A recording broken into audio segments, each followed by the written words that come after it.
Hi guys, welcome back to the Political Science lecture series. And in this lecture, we're going to cover Montesquieu's separation of power and his comparison with Aristotle in detail.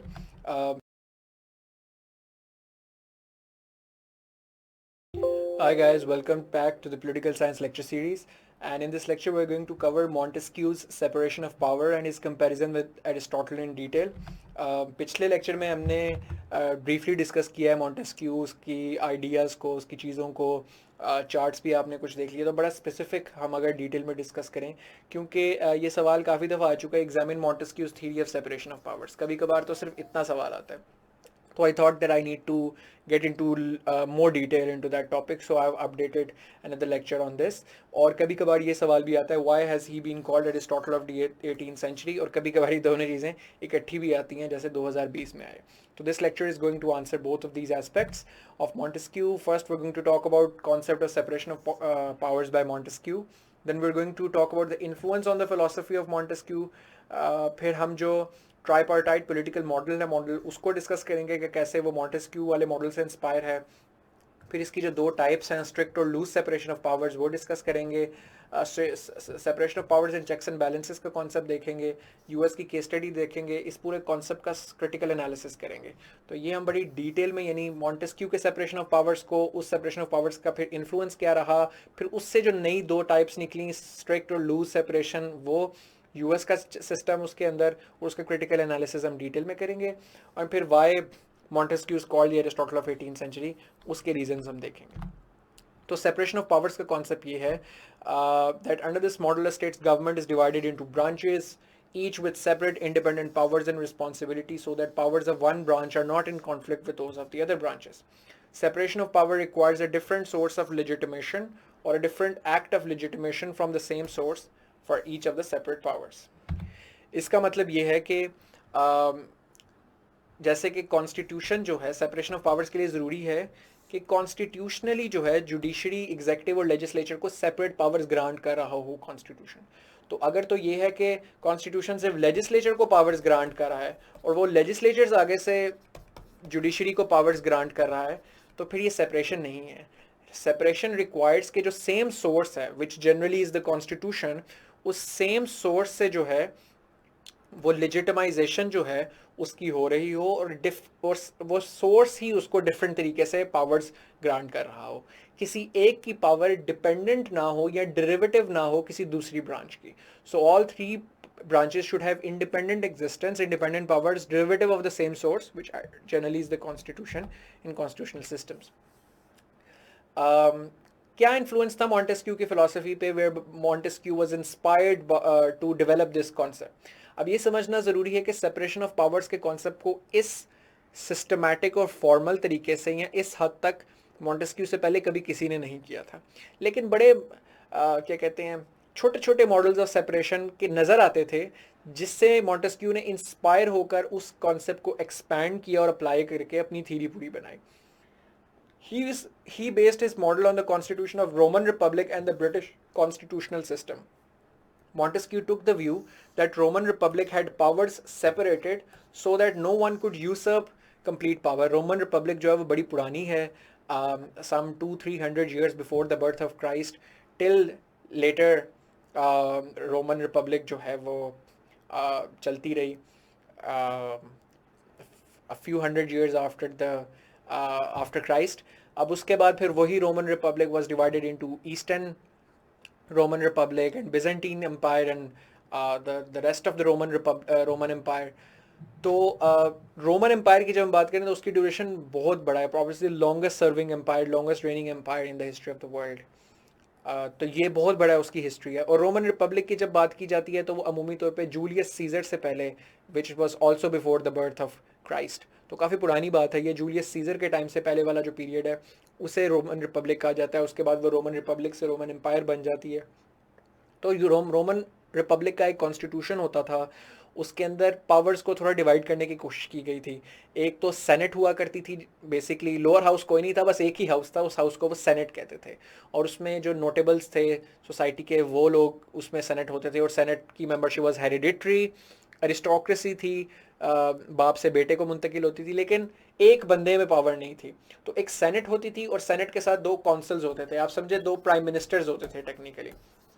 तो एक साल जो है एक prime minister रहता था, एक साल दूसरा प्राइम मिनिस्टर रहता था। जब एक प्राइम मिनिस्टर मिलिट्री एक्सपीडिशन पे गया हुआ था, दूसरा काउंसिल जो है उसकी जगह काउंसिल की ड्यूटीज निभाता था। तो power was divided between senate and the 2 councils.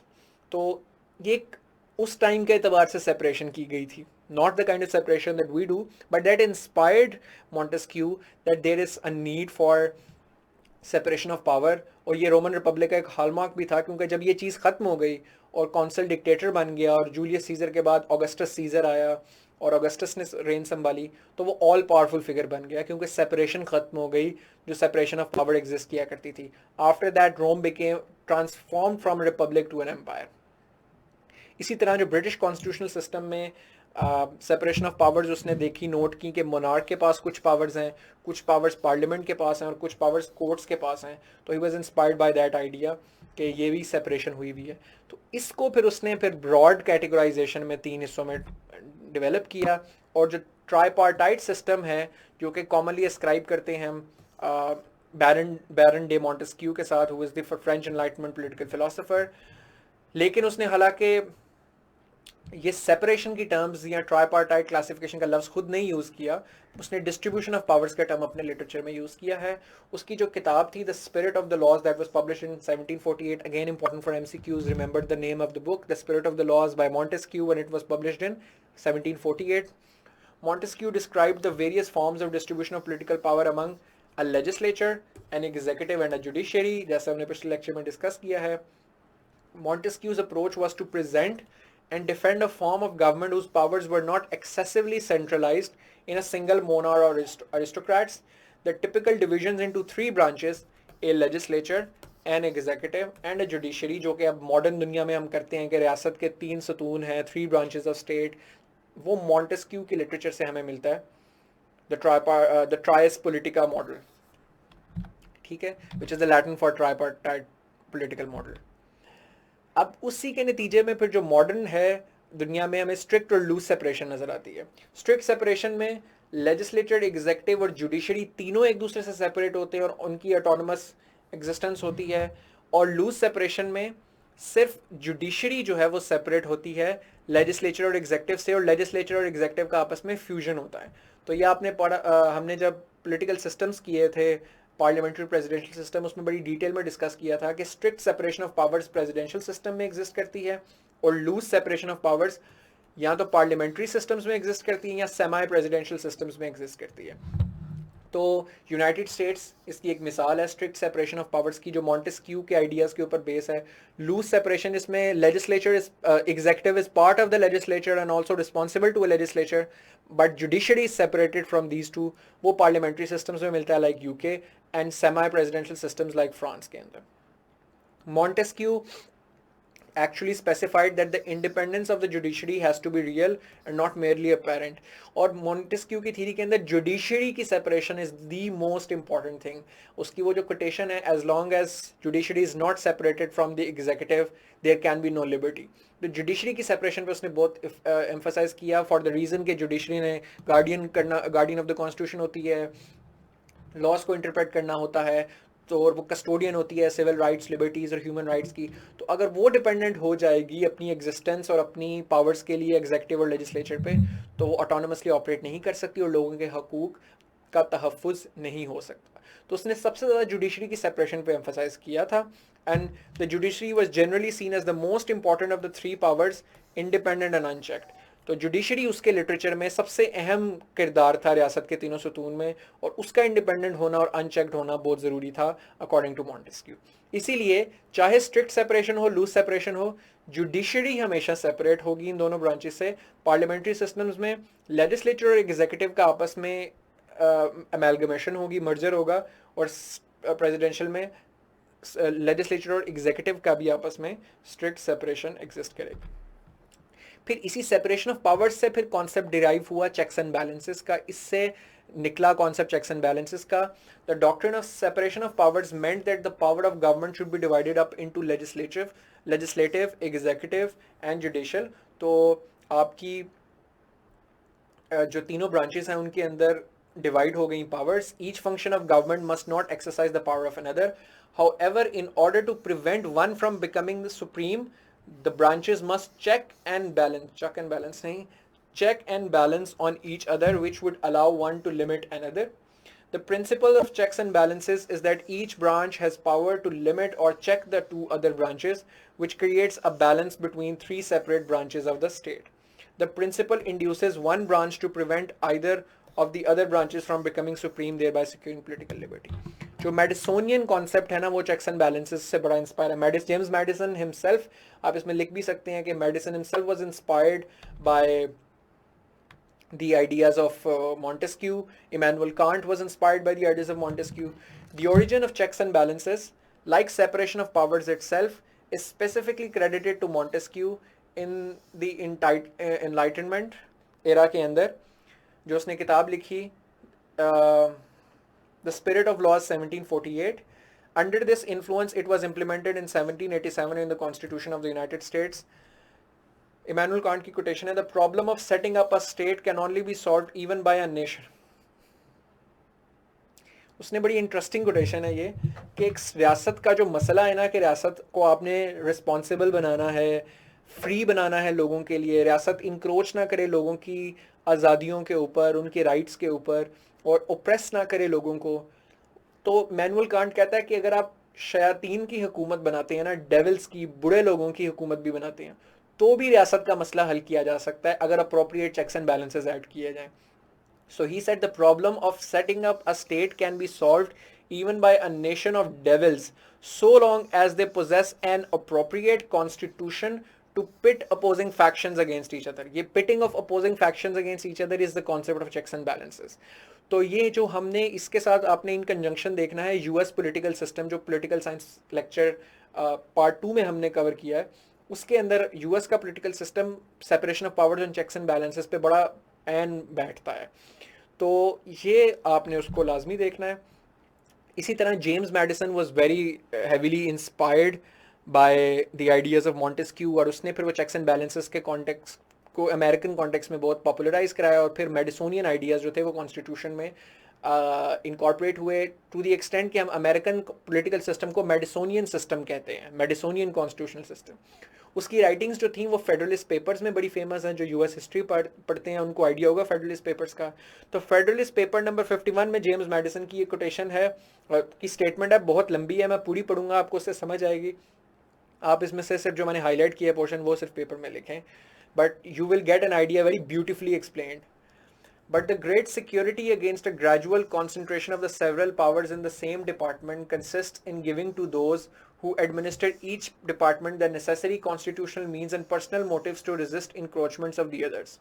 The provision for defense must in this, as in all other cases, be made commensurate to the danger of attack. Ambition must be made to counteract ambition. इसलिए checks and balances के executive legislature को check करे, legislature executive को करे, executive judiciary को करे, judiciary executive को करे, लेजिस्लेटर जुडिशरी को करे, जुडिशरी लेजिस्लेचर को करे, चेक्स एंड बैलेंसेस हो. The interest of the man must be connected with the constitutional rights of the people. It may be a reflection on human nature that such devices should be necessary to control the abuses of government. कि इंसान की nature तो ऐसी है कि जब तक system इस तरह का डिज़ाइन नहीं किया जाएगा कि एक दूसरे की नेगेटिव इम्पल्सेस को चेक करें, तब तक सही निज़ाम नहीं चल सकता. वो कहता है but what is government itself but the greatest of all reflections on human nature. तो कहता है गवर्नमेंट जो है वो इंसान की ह्यूमन नेचर की ही तो सबसे बड़ी रिफ्लेक्शन है. और ये इसकी बड़ी इंपॉर्टेंट कोटेशन है जो आप पेपर में लिखें. If men were angels no government would be necessary. कि अगर इंसान जो है फरिश्ते होते और गलती ना करते, उनमें बुरे पावर की हंगर ना होती, एक्यूमुलेशन ऑफ पावर की, तो रियासत की ज़रूरत ही नहीं थी. हम स्टेट ऑफ नेचर में ही अच्छे थे, हमें किसी किस्म की हुकूमत बनाने की ज़रूरत ही ना पड़ती लोगों के राइट्स को प्रोटेक्ट करने के लिए, क्योंकि हर बंदा अच्छा होना था, किसी ने किसी के राइट्स पे इंक्रोच नहीं करना था. If angels were to govern men neither external nor internal controls on government would be necessary. तो अगर तो फरिश्ते हुकूमत करें तो किसी भी किस्म के इंटरनल और एक्सटर्नल कंट्रोल की ज़रूरत नहीं है गवर्नमेंट की पावर्स को रिस्ट्रिक्ट करने के लिए, इंसानों के हकूक़ प्रोटेक्ट करने के लिए. मगर वो कहता है कि चूंकि रियलिटी में ऐसा नहीं है, in framing a government which is to be administered by man over man, क्योंकि ये ऐसी हुकूमतें हैं कि जिसमें इंसान ने इंसान पे हुकूमत करनी है। The great difficulty lies in this, क्या ग्रेट डिफ़िकल्टी है? You must first enable the government to control the governed, कि पहले तो आपने रियासत को ये इख्तियार देना है कि वो लोगों पर हुकूमत कर सके, अपनी रिट नाफिज कर सके, सज़ा और जजा कर सके, लोगों को पनिश कर सके लॉ वायलेट करने पे, अपने लॉ को इन्फोर्स कर सके पुलिस के ज़रिए, मिलिट्री के लिए। तो बेसिकली कैसे आपने इनेबल करना है एक गवर्नमेंट को कि वो लोगों को कंट्रोल कर सके, उनको गवर्न कर सके, and in the next place oblige it to control itself. और दूसरा चैलेंज ये है कि उस हुकूमत को खुद अपने आप को कैसे कंट्रोल करें।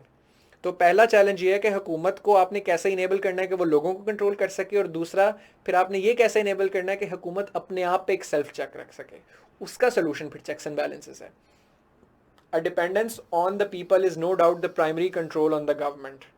तो वो कह रहा है कि जो डेमोक्रेसी है बेसिकली, कि चूंकि इलेक्ट होके आएंगे तो ये तो प्राइमरी कंट्रोल है गवर्नमेंट पे, क्योंकि जो भी हुकूमत होगी उसको पता होगा कि अगर हम लोगों के साथ ज्यादती करेंगे, उनके हकूक नहीं देंगे, तो हमें रीइलेक्ट नहीं किया जाएगा। वो कहता है ये चेक तो मौजूद है, but experience has taught Mankind the necessity of auxiliary precautions.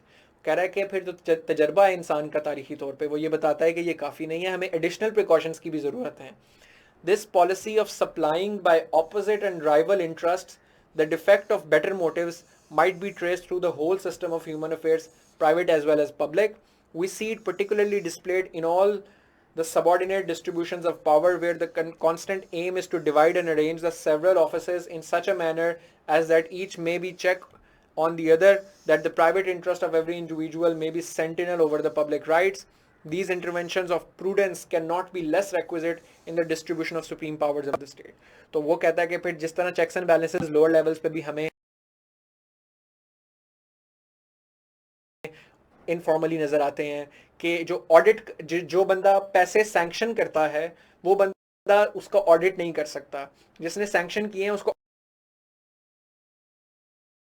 Audit कोई और करेगा। ऑडिट वाले की ये इंटरेस्ट होगा कि उसने अपने करियर में अगर प्रोग्रेस करना है तो उसे ज़्यादा से ज़्यादा बेहतर ऑडिट करना है और ज़्यादा से ज़्यादा फ्रॉड्स पकड़ने हैं फाइनेंशियल। और जो बंदा पैसे सैंक्शन कर रहा है उसने, उसके करियर के इंटरेस्ट में है कि उसने ज़्यादा से ज़्यादा अच्छे तरीके से पैसे लगाने हैं। तो ये चेक करती हैं दोनों चीज़ों को इस तरीके से कि कोई भी बंदा ऑल पावरफुल ना बने और लोगों को फ़ायदा हो, और पर्सनल इंटरेस्ट कलेक्टिव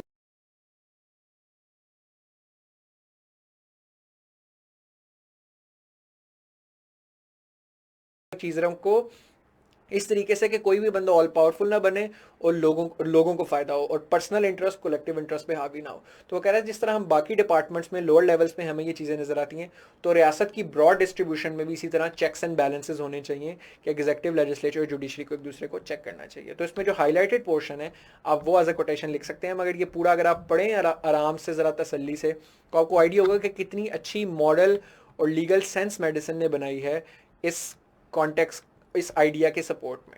सो ओवरऑल जो फेडरलिस्ट पेपर्स हैं there are delight to read generally, जो मेडिसिन के खास तौर पे टेक्स्ट के हैं। अलेक्जेंडर हैमिल्टन के भी बहुत इंटरेस्टिंग है। फिर इसके बाद ये फ्लो चार्ट आ गया जो हमने पिछले लेक्चर में भी डिस्कस किया था। Governments administrative duties should be split between three powers: an executive branch responsible for enforcing the laws, a legislative branch for passing and amending the laws of the state, a judicial branch responsible for interpreting the laws of the state. Since these powers are separate from and dependent on one another, the influence of any one power cannot exceed that of the other two. और Montesquieu की ये जो दूसरी quotation है, when legislative and executive powers are united in the same body, there can be no liberty. I think इसमें judicial भी आएगा कहीं पे। और ये बात ठीक भी है क्योंकि मॉन्टेस्क्यू यूजुअली जो प्रेसिडेंशियल मॉडल है स्ट्रिक्ट सेपरेशन का, उसको इंडोर्स करता था, और इसीलिए अमेरिकन कॉन्स्टिट्यूशन पे उसका इन्फ्लुएंस नज़र आता है क्योंकि स्ट्रिक्ट सेपरेशन है। लेकिन एक लूज सेपरेशन भी जो है वो एग्जिस्ट करती है पार्लियामेंट्री सिस्टम्स के अंदर। अब अगर हम यूएस के सिस्टम की बात करें तो आपको एक ब्रॉड सा बता देता हूँ, वरना ये यूएस के पॉलिटिकल सिस्टम में तो आपने बहुत डिटेल में करना है। तो जब आप ओवरऑल कोर्स कवर करेंगे तो आपको यूएस का चेक्स एंड बैलेंसेस का सिस्टम बहुत अच्छा समझ आ जाएगा, और फिर ये चीज़ आपके लिए इस टॉपिक में भी करना आसान हो जाएगी। यूएस का चेक्स एंड बैलेंसेस का सिस्टम ये है कि जो लेजिस्लेचर जो है वो लॉज पास करता है, एग्जीक्यूटिव लॉज इन्फोर्स करता है, जुडिशियल इंटरप्रेट करता है लॉज को। एग्जीक्यूटिव का लेजिस्लेचर पे क्या चेक है कि जो एग्जीक्यूटिव है प्रेसिडेंट, वो वीटो कर सकता है लेजिस्लेचर की लेजिस्लेशंस को। इसमें वैसे उनके पास एक ओवरराइड वीटो को करने की, ओवरराइड करने की भी पावर होती है कि फिर वो सुपर मेजॉरिटी के साथ अगर दोबारा लॉ पास कर लें तो प्रेसिडेंट का वीटो भी ओवरराइड हो जाता है। तो ये डबल चेक है, इस तरीके से चलता है। लेकिन प्रेसिडेंट का लेजिस्लेचर पे जनरली अगर मैं चेक कहूँ तो they can veto the legislation of the legislature का एग्जीक्यूटिव पे चेक ये है कि जो बहुत ज़्यादा अपॉइंटमेंट्स करता है एग्जीक्यूटिव यानी प्रेसिडेंट के, डिप्लोमेट्स को लगाना, डिफरेंट कैबिनेट मेंबर्स को लगाना, जजेस को लगाना, जो प्रेसिडेंट नॉमिनेट करता है तो उसकी अप्रूवल जो है वो सेनेट देती है, लेजिस्लेचर देता है। जजेस के ऊपर या जुडिशरी के ऊपर प्रेसिडेंट का ये चेक है कि प्रेसिडेंट अपॉइंट करता है जजेस को, और ये जो अपॉइंट जिनको वो करता है, लेजिस्लेचर का जुडिशरी पे ये चेक है कि उस अपॉइंटमेंट की जो कि प्रेसिडेंट करता है, लेजिस्लेचर उसको अप्रूव करता है। तो ये उसका चेक है जुडिशल पे। जुडिशरी का इन दोनों पे आगे इंटर्न चेक ये है कि एग्जीक्यूटिव के जो लॉज हैं उनका जुडिशल रिव्यू जुडिशरी करती है कि ये कॉन्स्टिट्यूशन के कंसिस्टेंट हैं कि नहीं। इसी तरह वो जो लेजिस्लेटिव लॉज हैं उनको वो चेक करती है जुडिशल रिव्यू के, क्या वो उनके साथ कॉन्ट्रवेंशन में तो नहीं है, और it can declare acts of legislative और executive branch to be unconstitutional अगर वो जुडिशन कॉन्स्टिट्यूशन से कॉन्ट्रडिक्ट कर रहे हैं। तो ये चार्ट आपका बड़ा अच्छा चेक्स एंड बैलेंसेस को इस तरीके से एक्सप्लेन करा है। ये दोबारा मैंने एक मजीद इसी तरीके से करने की कोशिश की है। लेजिस्लेटिव का एग्जीक्यूटिव पे चेक क्या है, Congress approves presidential nomination and controls the budget. It can pass laws over the president's veto and can impeach the president and remove him from his office. Executive का president का legislature पे क्या check है कि the president can veto congressional legislation. Legislative branch का judiciary पे क्या है, the Senate confirms the president's nominations. Congress can impeach judges and remove them from office. ये ज़्यादा डिटेल में आ गया आपके पास लेजिस्लेचर का जुडिशरी पे चेक। जुडिशरी का लेजिस्लेचर पे क्या चेक है, the court can declare laws unconstitutional. Executive का जुडिशरी पे क्या चेक है, द प्रेसिडेंट नॉमिनेट्स जजेस, ठीक है। और जुडिशरी का एग्जीक्यूटिव पे क्या चेक है, the courts can declare presidential acts unconstitutional. तो जो लेजिस्लेटिव ब्रांच है जिसमें हाउस ऑफ रिप्रेजेंटेटिव्स और सेनेट आते हैं, ये आपका लेजिस्लेटिव ब्रांच। एग्जीक्यूटिव में बेसिकली टॉप पे प्रेसिडेंट, और जो बेसिकली एक प्रेसिडेंट का पूरा एग्जीक्यूटिव ऑफिस है और जितनी गवर्नमेंट की एजेंसीज हैं ऑपरेट करती हैं वो सारी एग्जीक्यूटिव में आती हैं। और जुडिशरी में supreme court, courts of appeal और डिस्ट्रिक्ट कोर्ट्स ये आती हैं। तो ये चेक्स एंड बैलेंसेस को बड़ा अच्छे तरीके से समराइज़ किया हुआ। इसकी केस स्टडी की मिसाल इसी फ्लो चार्ट के साथ आप बना सकते हैं। Critical analysis separation of powers, क्यों ज़रूरी है separation of powers? It keeps the abuse of power in check. जो हमने अभी डिस्कशन किया उसको समराइज़ कर दें एक सेपरेट हेडिंग बना के। ये टिरनी को प्रिवेंट करती है, लोगों के लिबर्टी और राइट्स और सिटीजन्स को प्रोटेक्ट करती है, क्योंकि एक ऑल पावरफुल इदारा नहीं बनता। Ensure smooth functioning of the state, it's the bed rock of constitutional democratic system. अच्छा, इसमें एक बड़ी इंटरेस्टिंग आप वो बात है ना कि let's say the president Donald Trump जो है वो got elected as the president. अगर यूएस में चेक्स एंड बैलेंसेस ना होते तो Donald Trump would have done and could have done far greater damage than what he had done already. क्यों? क्योंकि अभी बहुत ज़्यादा रिस्ट्रिक्शंस हैं, चेक्स हैं जो एग्जिस्ट करते हैं प्रेसिडेंट के ऊपर, तो इसलिए वो हर चीज़ उस तरीके से नहीं कर सकता। और rule of law still is to some extent protect होता है फ्रॉम अदर ब्रांचेस। बट अगर एक पॉपुलिस्ट प्रेसिडेंट आ जाए और चेक्स एंड बैलेंसेस ना हो तो वो बहुत ज़्यादा मसला है। जैसे इंडिया में बहुत वीक चेक्स एंड बैलेंसेस है। You can even make that comparison critical analysis में, यूएस वर्सेस इंडिया के दोनों जगह पे हमारे पास पॉपुलिस्ट प्रेसिडेंट्स हैं। इधर डोनाल्ड ट्रंप है यूएस में और इधर नरेंद्र मोदी है। But the amount of damage to minorities, the amount of damage to the constitutional system, to economy, to generally India के तमाम मसाइल जो हैं वो मोदी के टाइम पे ज़्यादा एग्जैसरबेट हो गए हैं, क्योंकि इंडिया में वीक चेक्स एंड बैलेंसेस है। इवन दो उनकी सुप्रीम कोर्ट भी काफ़ी इंडिपेंडेंट है, काफ़ी ऑटोनमस है, बट लेजिस्लेचर नहीं है उस तरीके से। और आप आर्ग्यू कर सकते हैं कि इंडिया में इंस्टीट्यूशंस का कमज़ोर होना की वजह से, चेक्स एंड बैलेंसेस कम होने की वजह से मोदी ने has done far greater damage to India than Trump to USA, because US में स्टिल ज़्यादा चेक्स एंड बैलेंसेस है। इस पे अरुंधति रॉय का एक इंटरव्यू है, वो I should have pasted here, but Arundhati Roy का इंटरव्यू वेयर शी एक्सप्लेन्स कि क्यों इंडिया में मोदी का जो है वो इन्फ्लुएंस और उसका इम्पैक्ट ज़्यादा है comparative to Donald Trump in US, और यही रीजनिंग वो यूज़ करती है। तो आप इसको यूट्यूब पे सर्च करने की कोशिश करें और उसको देखें, because Arundhati Roy is very well articulated, तो she can explain that better of course. अगला इसका आखिरी पार्ट जो है सवाल का वो है, why is Montesquieu called Aristotle of 18th century? तो this is Aristotle, this is Montesquieu. So one of the reasons that Montesquieu might be called the Aristotle of 18th century could be that both have long noses, but the truth of the matter is that accepting your nose is the first step to self-love, which I keep telling to my very dear friend Hamad as well, to accept his nose, which I think now he does. Now the real question of why is Montesquieu called Aristotle of 18th century? It's very difficult, by the way, to make jokes in front of a standstill camera with no audience laughing at my jokes, which I don't know if you guys do. So, but I do make the effort. तो effort के number मिलने चाहिए. Now, first reason why Aristotle is called Montesquieu is called the Aristotle of 18th century. पहली बात ये कि दोनों ने गवर्नमेंट्स की क्लासिफिकेशन की अपनी फिलोसफी में एक नंबर की बेसिस पे and in the way they which they were ruled. Both Aristotle and Montesquieu classified several types of government on the basis of the number and the way in which these were ruled. Aristotle की वो 6 part classification हमें मिलती है और Montesquieu की जो despotism, republics और monarchies की क्लासिफिकेशन मिलती है. तो दोनों ने सेम चीज़ को इंक्वायर करने की कोशिश की. दो मॉन्टेस्क्यू ने Aristotelian method of deductive and historical tradition को यूज किया अपने एनालिसिस के अंदर. ये कोटेशन है डनिंग की. The method applied by Montesquieu in the solution of the problem is that of Aristotle. कि वो ज़रा साइंटिफिक इंक्वायरी की तरफ है, डिडक्टिव मेथड को यूज़ करता है, ब्रॉड से स्पेसिफिक की तरफ आता है और हिस्ट्री से लर्न करता है. एरिस्टोटल ने भी जो बहुत ज़्यादा किया ना कि man is a social animal, anyone outside society can only be a beast और गॉड. जो उसका आइडिया था कि मैन जो है ना वो बेसिकली पॉलिटिकल एनिमल है, वो पॉलिटिकल सिस्टम के अंदर ही रह सकता है, क्योंकि उसने बहुत ज़्यादा हिस्टोरिकल सिस्टम्स का जो है वो एनालिसिस किया था. तो हिस्टोरिकल ट्रेडिशन को अप्लाई किया. मॉन्टेस्क्यू ने भी हमने देखा कैसे रोमन रिपब्लिक और ब्रिटिश सिस्टम को देखते हुए सेपरेशन ऑफ पावर्स फ्रेम की. तो दोनों हिस्टोरिकल एविडेंस और डिडक्टिव रीजनिंग को, साइंटिफिक रीजन को यूज़ करते हैं और उसको यूज़ करते हुए कुछ जनरल लॉज आइडेंटिफाई करने की कोशिश करते हैं. जैसे एरिस्टोटल ने एक जनरल मेटा नैरेटिव देने की कोशिश की है, जनरल रूल देने की कोशिश की है कि पॉलिटिकल चेंज इस तरह साइकिल्स में बदलता है. और उस पर वो मैंने आपको बताया था कि डोनाल्ड ट्रंप के ऊपर भी वो वैसे प्लेटो के से रिलेटेड है, एरिस्टोटल से रिलेटेड नहीं है.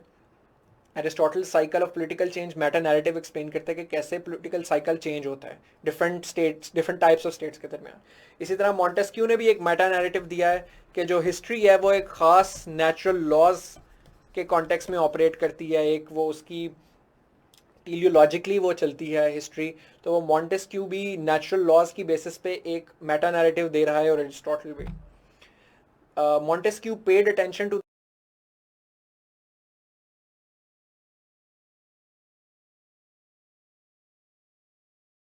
the influence of the physical environment on the social institutions and the life of men like Aristotle.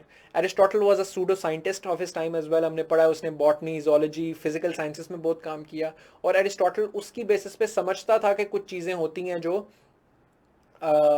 influence करती हैं इंसान के physical environments को. Some of Aristotle's ideas were racist in that sense that people from hotter climates tend to be more barbaric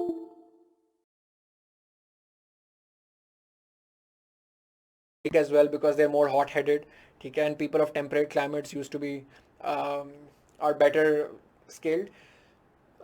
इसी तरह Montesquieu ने भी physical environments का इन्फ्लुएंस देखा सोशल इंस्टीट्यूशंस के ऊपर. जैसे एरिस्टोटल की जो पूरी रियलिस्ट पॉलिटिकल थीरी है, जो हमने प्लेटो और एरिस्टोटल के कंपैरिजन में पढ़ी थी, कि प्लेटो जो है वो बड़ा आइडियलिस्ट थीरी ऑफ फॉर्म्स और एक आइडियल स्टेट कैसी हो जो कि रियल में एग्जिस्ट कर नहीं सकती, जिसमें एक ऐसा फिलोसफर हो जिसको हर चीज़ पता हो जो दुनिया में एग्जिस्ट कर नहीं सकता.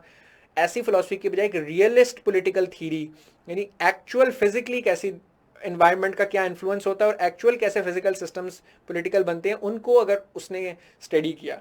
और मॉन्टेस्क्यू की भी मीटियोरोलॉजिकल क्लाइमेट थीरी वो ये देखती है कि इकोनॉमी के ऊपर फिजिकल इन्वायरमेंट का, क्लाइमेट का क्या इन्फ्लुएंस होता है, सोशल इंस्टीट्यूशंस पे क्या इन्फ्लुएंस होता है, पॉलिटिकल सिस्टम्स पे क्या इन्फ्लुएंस होता है. Montesquieu follows Aristotle by saying that law of the society gives it peculiar and particular character, as Aristotle paid long ago, that the constitution determines the life and character of its people, and with the change of constitution, state becomes a different state. तो Aristotle का वो जो idea था man is a political animal, के इंसान जो है वो जिस किस्म के पॉलिटिकल सिस्टम में रहेगा उस तरह के सिस्टम में उसको उस तरह के हकूक़ मिलेंगे, और जो कैरेक्टर है किसी भी रियासत का वो उसके आइन और उसके सियासी निज़ाम की बेसिस पे डिपेंड करता है. That is why man is a political animal. और मॉन्टेस्क्यू का स्पिरिट ऑफ द लॉज में भी जो पूरा आइडिया था कि लॉज की स्पिरिट जो है वो ये होनी चाहिए कि वो लोगों के पॉपुलर कैरेक्टर को रिफ्लेक्ट करे, नेशनल कैरेक्टर को रिफ्लेक्ट करे, और जब लॉज किसी भी मुल्क के चेंज होते हैं, कॉन्स्टिट्यूशन चेंज होते हैं, तो वो उसका चेंज इन नेशनल कैरेक्टर को रिफ्लेक्ट करता है, वो रियासत की तब्दीली को रिफ्लेक्ट करता है। तो ये दोनों सेम पॉइंट्स, सेम प्रेमिस के गिर्द दोनों ने अपने आर्ग्यूमेंट्स यूज किए। तो the underlying premise of both Aristotle and Montesquieu in building their idea about how laws and constitutional systems influence the character of society is same. Panchwa reason why he's called so is both Aristotle and Montesquieu believed that fundamental types of constitution may vary under the impact of local traditions. दोनों, चूंकि Aristotle मैंने आपको बताया realist political thinker था, प्लेटो की तरह नहीं कि जो कहता है कि एक आइडियल स्टेट है और हर जगह ऐसी ही आइडियल स्टेट होनी चाहिए। एरिस्टोटल एक्सेप्ट करता है कि डिफरेंट सर्कमस्टांसेस रियल वर्ल्ड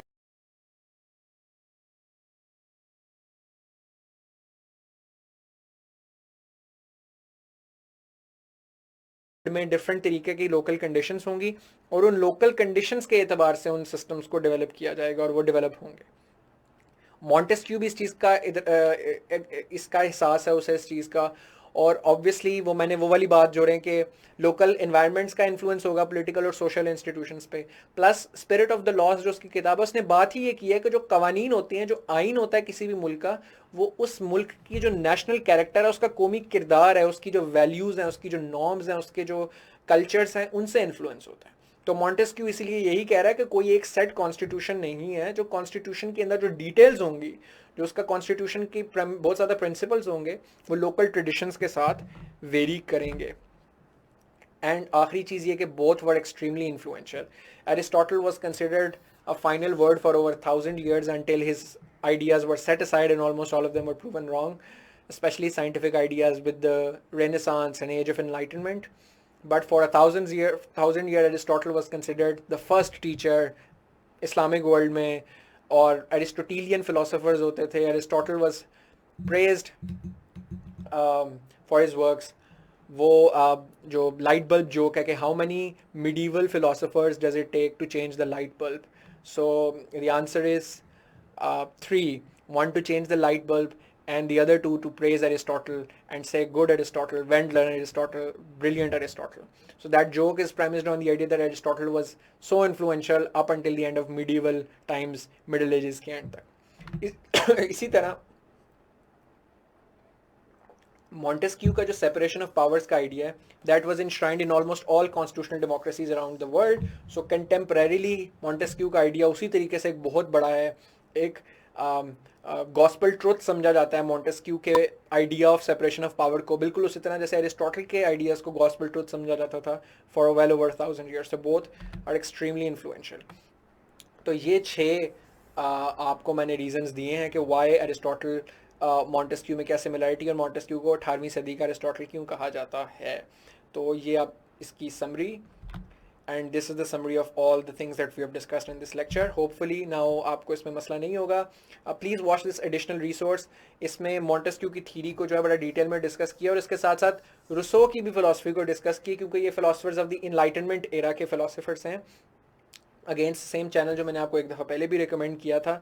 उसकी वजह ये है कि ये आपने मॉन्टेस्क्यू से पहले रूसो भी कवर किया है, तो आपको कुछ एडिशनल इन्फॉर्मेशन रूसो पे भी मिल जाएगी, और मॉन्टेस्क्यू के भी आइडियाज़ का ज़्यादा बेहतर अंदाज़ा हो जाएगा, और इनको भी आप कंपैरिजन अच्छा कर सकते हैं। So I am pretty sure that after this lecture और दिस डिस्कशन, एरिस्टोटल और मॉन्टेस्क्यू का कंपैरिजन या मॉन्टेस्क्यू से रिलेटेड कोई भी सवाल है उसमें आपको नोट्स बनाने में भी अब आसानी हो जाएगी, because in the previous lecture there was not a lot of information and examples and content मैंने आपको ज़्यादा slides में नहीं दिया था. So in this updated lecture it will be easier for you to make notes on Montesquieu.